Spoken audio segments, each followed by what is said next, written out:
ನಿಂತಿದ್ರು ಒಬ್ಬನ ಮಾತಾಡೋಕೆ ನಿಲ್ಸಿದ್ದು ಇಲ್ಲಿ ಬರ್ತಾ ದಾರಿಯಲ್ಲಿ ಕೇಳಿ ಎಂಜೆಗೆ ಅಲ್ಲೇ 1,000 ಜನ ಬಂದ್ಬಿಟ್ರು.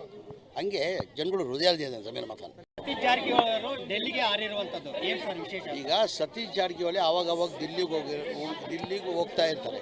ಏನು ಹೊಸದಾಗೇನಿಲ್ಲ, ಏನು ಹೊಸದಾಗಿ ಹೋಗಿದ್ದಾರಾ? ಹೋದ ತಿಂಗಳು ಹೋಗಿದ್ದು, ಅದಕ್ಕಿಂತ ಮುಂಚೆನೂ ಹೋಗಿದ್ದು.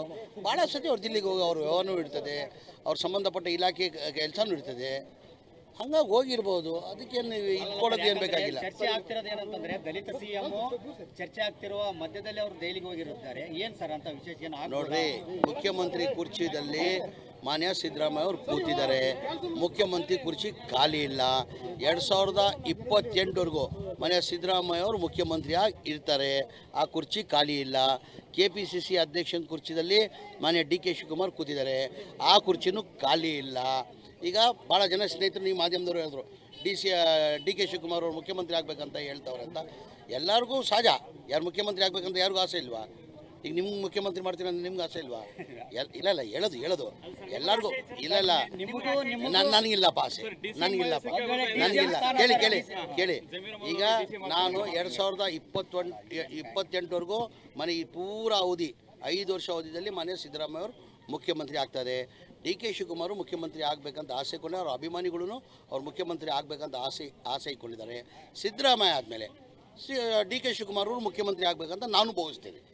ನಾನು ಆಗಬೇಕಂತ ಅವರು ಶಾಸಕರ ಬೆಂಬಲ ಸಿದ್ದರಾಮಯ್ಯ ಅವರಿಗೆ ಇರ್ತಕ್ಕಂಥದ್ದು ಸರ್. ಯಾವಾಗಲೂ ಎಲ್ಲ ಶಾಸಕರ ಬೆಂಬಲ ಸಿದ್ದರಾಮಯ್ಯಗೆ ಇರೋದು. ಈಗ ಒಂದು ನಿಮಿಷ, ನಮ್ಮ ಪಕ್ಷ ಹೈಕಮಾಂಡ್ ಪಕ್ಷ. ಏನಿದ್ರು ತೀರ್ಮಾನ ಯಾರು ಮಾಡೋರು? ಹೈಕಮಾಂಡ್ ಮಾಡಬೇಕಾಗಿರೋದು. ಈಗ ಹೇಳ್ತಲ್ಲ, ಮನೆ ಇವ್ರು ಬಂದಿದ್ರು, ಸುರ್ಜೇವಾಲ ಅವ್ರು ಬಂದಿದ್ರು, ಸುರ್ಜೇವಾಲ ಅಲ್ಲ, ವೇಣುಗೋಪಾಲ್ ಅವ್ರು ಬಂದಿದ್ರು. ವೇಣುಗೋಪಾಲ್ ಏನಂದರು? ಯಾವುದೂ ಆ ಥರ ಒಪ್ಪಂದ ಏನಾಗಲಿಲ್ಲ, ಆ ಥರ ಏನಿಲ್ಲ, ಸಿದ್ದರಾಮಯ್ಯನ ಮುಖ್ಯಮಂತ್ರಿಯಾಗಿ ಮುಂದುವರಿತೀನಿ ಅಂದರು. ದಸರಾ ಟೈಮಲ್ಲಿ ಸಿದ್ದರಾಮಯ್ಯ ಒಂದು ಹೇಳಿಕೆ ಕೊಟ್ಟರು. ದಸರಾ ಟೈಮಲ್ಲಿ ಮೈಸೂರಲ್ಲಿ ಒಂದು ಹೇಳಿಕೆ ಕೊಟ್ಟರು ಮಾಧ್ಯಮಕ್ಕೆ. ಏನಂತ? ನಾನು ಈ 5 ವರ್ಷ ಪೂರ ನಾನೇ ಮುಖ್ಯಮಂತ್ರಿ ಅಂತ ಹೇಳಿದ್ರು. DK ಶಿವಕುಮಾರ್ ಅವರು ಏನಂದ್ರು, ಅಧ್ಯಕ್ಷರು ಏನಂದರು? ಸಿದ್ದರಾಮಯ್ಯ ಹೇಳ್ತಾರೆ ನಿಜ, ಅವರೇ ಈ 5 ವರ್ಷ ಮುಖ್ಯಮಂತ್ರಿ ಅಂತ ಅವರು ಹೇಳಿದ್ದಾರೆ. ಮೊನ್ನೆ ಒಂದು ನಿಮಿಷ ಕಂಪ್ಲೀಟ್ ಮಾಡಕ್ಕೆ ಕೊಡ್ರಿ. 3 ದಿನ ಆಯ್ತು, 3 ದಿನ 4 ದಿನ ಆಗಿದೆ. ನಮ್ಮ ex-MP DK ಸುರೇಶ್ ಅವರು ಏನಂದರು? ಸಿದ್ದರಾಮಯ್ಯನೇ 5 ವರ್ಷ ಮುಖ್ಯಮಂತ್ರಿ ಆಗಿರ್ತಾರೆ. 2028 ಚುನಾವಣೆಗೂ ಅವ್ರ ನೇತೃತ್ವದಲ್ಲೇ ಎಲೆಕ್ಷನ್ ಹೋಗ್ತೀನಿ ಅಂತ ಹೇಳಿದ್ದಾರೆ ಸುರೇಶ್ ಅವರು. ಮತ್ತೆ ಎಲ್ಲಿದೆ ಗೊಂದಲ? ಆದ್ರೆ ಮತ್ತೆ DK ಶಿವಕುಮಾರ್ ಅವ್ರ ನಡೆ ನೋಡಿದ್ರೆ ಅವರೆಲ್ಲೋ CM ಆಗ್ಲೇಬೇಕು ಅನ್ನೋದು ಪಟ್ಟು ಹಿಡಿದಿದ್ದಾರೆ ಅಂತ ಅನ್ಸಲ್ಲ? ಈಗ ಆ ಥರ ಏನೇನೂ ಇಲ್ಲ. ಅವ್ರು ಅವತ್ತಿಂದ ದೇವ್ರ ಭಕ್ತರು. ಅವ್ರು DK ಶಿವಕುಮಾರ್ ಇವತ್ತಿಂದ ಅಲ್ಲ, ಹಿಂದೆಯಿಂದನೂ ಅವ್ರು ದೇವ್ರ ಭಕ್ತರು. ಆವಾಗ ದೇವಸ್ಥಾನ ಹೋಗ್ತಾನೆ ಇರ್ತಾರೆ ಅವರು. ಸರಿ, ನವೆಂಬರ್ ಕ್ರಾಂತಿ ವಿಚಾರ ಯಾವ ಕಾರಣಕ್ಕೆ ಕ್ರಾಂತಿ ಇಲ್ವೇ ಇಲ್ಲ ರೀ. BJP ಅವರು ಸೃಷ್ಟಿ ಮಾಡ್ಕೊಂಡಿರೋದು. BJP ಅವರು ಸೃಷ್ಟಿ ಮಾಡ್ಕೊಂಡಿರೋದು. ಯಾವ ಕ್ರಾಂತಿನೂ ಇಲ್ಲ. ಮೊದಲೇ BJP ಪಕ್ಷದಲ್ಲಿ ಇದೆಲ್ಲ ಇಂಟರ್ನಲ್ ಪ್ರಾಬ್ಲಮ್ ಅವ್ರದ್ದು. ಮುಂಚೆ 2-3 ಗುಂಪಿದೆ, ಈಗ 5 ಗುಂಪಾಗಿದೆ ಅವ್ರದ್ದು. ಏನೇಳಿ ಒಬ್ಬೊಬ್ಬರು ಮುಖಾನೇ ನೋಡಲ್ಲಂತೆ. ಜನಗಳು ಮಾಧ್ಯಮದವ್ರು ಬಂದರೆ ಸ್ವಲ್ಪ ಮಾತಾಡ್ಕೊಳ್ತಾರೆ. ಹೊರಗಡೆ ಎಲ್ಲ ನಾವು ಕೂತ್ಕೊಂಡ್ರೆ ಒಬ್ರಿಗೊಬ್ರು ಮುಖ ನೋಡೋಕೆ ಸಿದ್ಧ ಇಲ್ಲ. ಅಶೋಕ್ ಅವರು ವಿಜೇಂದ್ರ ಮುಖ ನೋಡೋಕೆ ತಯಾರಿಲ್ಲ, ವಿಜೇಂದ್ರ ಅವ್ರ ಮುಖ ನೋಡೋಕೆ ತಯಾರಿಲ್ಲ. ಒಂದು ಕಡೆ ಯತ್ನಾಳ್, ಒಂದು ಕಡೆ ಇವರು ನಮ್ಮ ಶಿವಮೊಗ್ಗ ಈಶ್ವರಪ್ಪ ಅವರು ಅವ್ರದ್ದೆಲ್ಲ ಆಗೊಂದಲ್ಲ ಸರಿಪಡಿಸ್ಕೊಳಕ್ಕೆ ಹೇಳಿ ಅವ್ರಿಗೆ. ನಮ್ಮ ಪಕ್ಷದ ವಿಚಾರ ಅವ್ರಿಗೆ ಏನಕ್ಕಂತೆ?